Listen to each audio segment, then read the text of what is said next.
Earlier this week, I took to TikTok. I wanted to see the hottest Pokemon takes out there, and let me say, you guys did not disappoint. In this video, we're going to be talking about and ranking some of these hottest takes. What's going on, everybody? Rage and Voni here, bringing you your video for the week, and the first video in our new office. Held for applause. We'll zoom in or something on the shelves. Wow. Yeah, it feels super good to be set up, to be recording and all that. But yeah, we're going to go ahead and hop into these Pokemon hot takes. We're kind of going to be ranking them based on how hot they are, how much I agree with them, and we're just going to kind of talk about them. Should be really exciting. You guys did not disappoint in this comment section.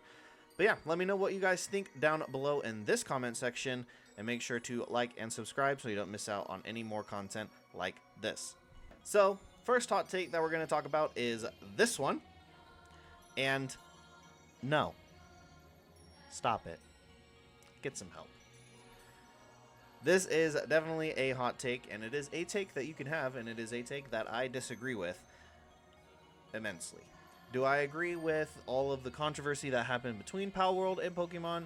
No. I don't think that they should have done that, but is Pal World better? Also no. Next one, I personally think Cynthia is overrated. Now, this one is definitely a hot take. There is a lot of Cynthia lovers out there. However, I tend to agree with you. She is definitely a little bit overrated. Just like Gen 4. And here we go. We got Keyblade. I wish they were Keyblade warriors. We got Keyboard warriors in the comments now roasting me over my dissing of Gen 4. Gen 4, good gen, best gen. No, there's better ones out there. Cynthia, overrated. Good take. The best starter of all times in terms of design is Chestnut, and it's by absolute miles. This is a take that I have never heard before. I have only ever seen Chestnut line hate. Chespin, cute. Quilladin, why? Chestnut, also why?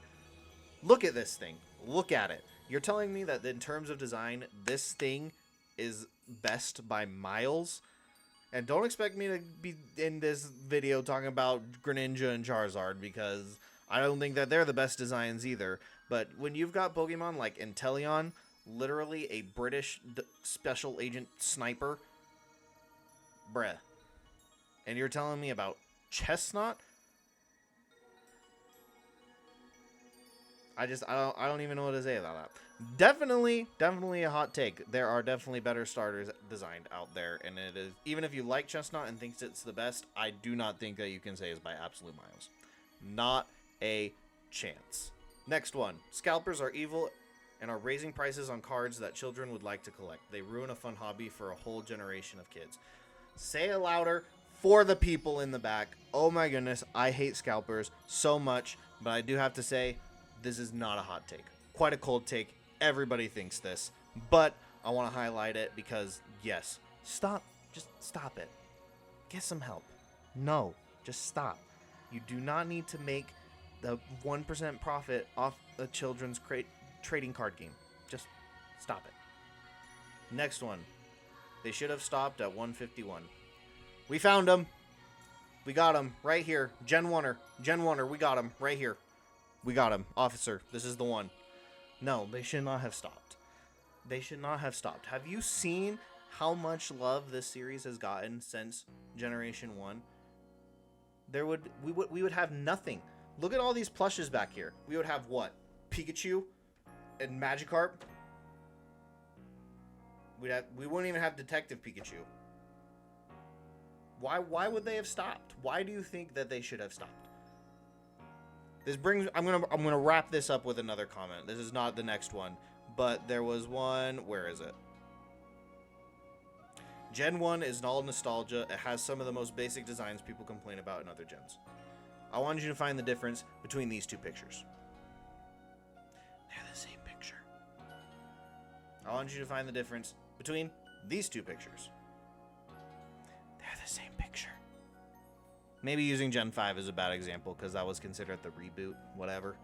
So some of the designs are more basic. But yeah, they're buggy games, and no, they should not have stopped. Now, do I love Gen 1? Yes. Have I played it multiple times? Yes. Is it still fun? Yes. But is it all based on nostalgia for me because it was my first Pokemon game? Also, yes. Next, the battle-based gimmicks, Mega, Z-moves, G-Max, all that, are all bad, with Terra being the closest to being good. They further push already strong and favorited Pokemon while making the weaker ones even more useless. On top of that, they often make standard playthrough way too easy because only gyms in the Elite Four use the gimmicks against you, making it so you blast through any random trainer just by using the gimmick. Now, with Sword and Shield and Scarlet and Violet, you do have to recharge your Terra Orb, and you can only Gigantamax in the arenas. So that last point doesn't really apply to those games. Dynamax more so, but I will agree with the first half on Megas. Giving a flat 100 base stat total increase to a Mon that already has 600 base stats versus a Mon that only has 400 base stats, obviously you're gonna have problems. Kangaskhan, Salamence, Rayquaza all proved that for us. So I will agree on Megas, and Megas should never come back. Z-moves were just a one-time blow them up. I don't think really that was that bad. I didn't play competitive during the Mega or Z-move era. I only started in Sword and Shield. I can tell you that Dynamax gave light to a lot of new Pokemon that would not have been good otherwise. A couple off the top of my head, the Hustle ability Pokemon, Dracozolt and Durant. Togekiss really popped off. It allowed Dragapult to be a really surprise Mon and a physical attacker, even though all of its physical moves it gets kind of sucks when you Dynamax it. Suddenly that didn't matter anymore. I mean, Dragapult's already a good Pokemon, so maybe not the best example. But it breathed new light into Blastoise. Blastoise has always been kind of bad.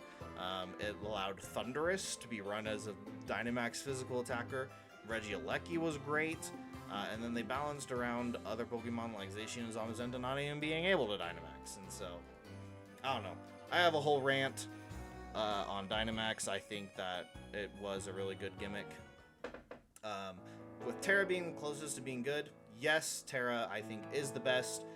And that doesn't really highlight Pokemon in any way. Like most terrestrialization is used defensively. So it doesn't really like make anything super broken. It just changes their weaknesses. So I don't really think that helps you blast through the game, or I don't think it makes the game unbalanced. I think it actually introduces more skill into it. Next one. Game Freak isn't responsible for the state of Pokemon games. Nintendo doesn't let them cook.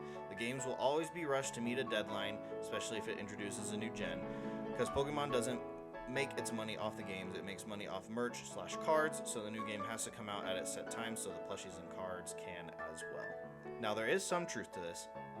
Game Freak, Nintendo, and Creatures all own a third stock in the Pokemon Company, so they kind of all share it together. But it is still its own entity. It's kind of weird.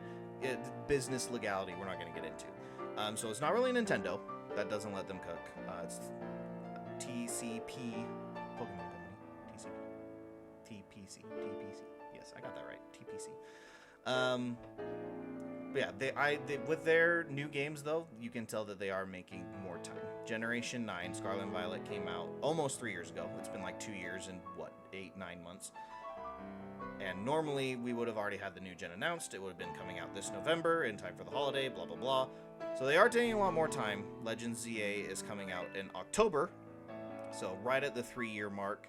However, I think they've been developing this since Legends Arceus. So definitely a lot more time on that. And we do have a Pokemon Presents in July. Could be Gen 10. Could just be more about Legends ZA. We have no idea. That's a month away. But yeah, I definitely do agree with this. And I'm glad that they're taking more time. Also a little sad, but glad that they're taking more time. So I don't think this one is a hot take either. I think a lot of people do agree with this one. And I think a lot of people are glad that they're taking more time. But I also know a lot of people are complaining that we haven't got basically anything about what's in Legends ZA. And then it's like, well, do you want them to take more time or not? Make up your freaking mind. This is Raging Lady. Bring back Sword and Shield arena battles? Yes, that's all I have to say. I got 2 words for you. Duplicate Grandma. Next one, simbing over Pokemon is weird and uncomfortable. They are animals. Not a hot take, but true. Stop. Get some help. Alright, and the last one we're going to end on. Since Gen 4, the Pokemon games have been a bare skeleton the fandom fleshes out year after year. Fan artists, all kinds, prints, fics, cosplay, whatever, are the only reason most of us have bought a game in a long time, and Game Freak owes them all money.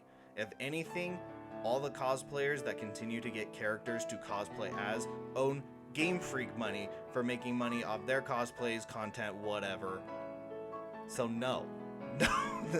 And since Gen 4, the games have been a bare skeleton. May I present you Gen 5? May I present you Gen 7? May I present you Gen 9? Literally the best story in any Pokemon game to come out ever. Bugs, whatever aside. No. Game Freak does not owe cosplayers money. Okay, this is definitely a hot take, and I definitely disagree with it. Just why? Why would you? Why would Game Freak owe them money? Why would fan artists be collecting a check for drawing a picture of Bulbasaur? If anything, they should be paying to draw a picture of said Bulbasaur, a character they do not own. So, I think definitely disagree. And again, I think we found Gen 4 Glazer right there.